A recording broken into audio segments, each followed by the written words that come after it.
His dadima would make him the tastiest food and would fulfill all his wishes. Ooh. Nono Nana.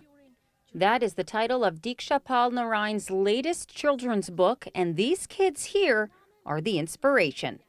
The book was officially launched in Milton's courtyard on July 6th with officials like Mayor Gord Krantz and MPP Parm Gill in attendance.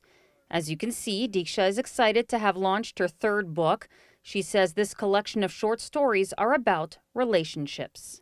It's a book about grandparents and grandchildren. It has stories about how some naughty little children trick their grandparents, or how grandparents, they come into some mischief, and how they try to avoid telling people, how when you get older, some things you aren't too much in control of. It's funny, it's something different that I'm doing. I always try to make culture cool for everybody. Not only does Diksha want to make culture cool, she also wants to make it fun and accessible. We are a melting pot. We are different spices that make this beautiful bowl called Canada.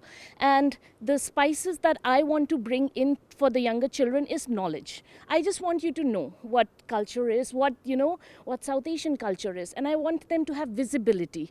I want them to know that there are, books out there that represent them. We have people there who represent them at office now, and I want literature there so that these tiny little kids someday will think that, I could do this. Growing up in a small town in India and having moved here to Milton, Diksha says the community has made her feel at home and has given her the creativity to launch her books.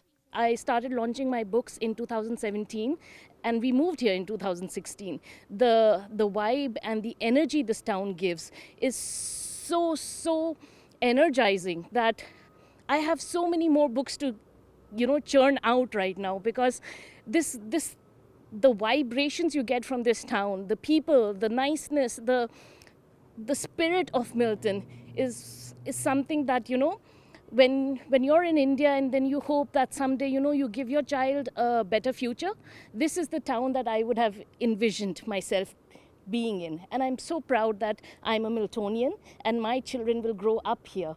So back to these kids, the inspiration behind some of the characters in Nono Nana.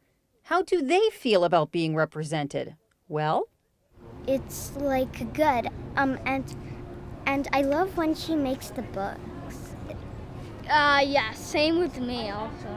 Good, happy, good and happy. Good and happy. For more information on this book or the others Diksha has written, you can go to her website at dikshapnarayan.com. For Halton News, I'm Melissa Candelaria. Everyone in Sudeep's home called him Nana. That was his nickname.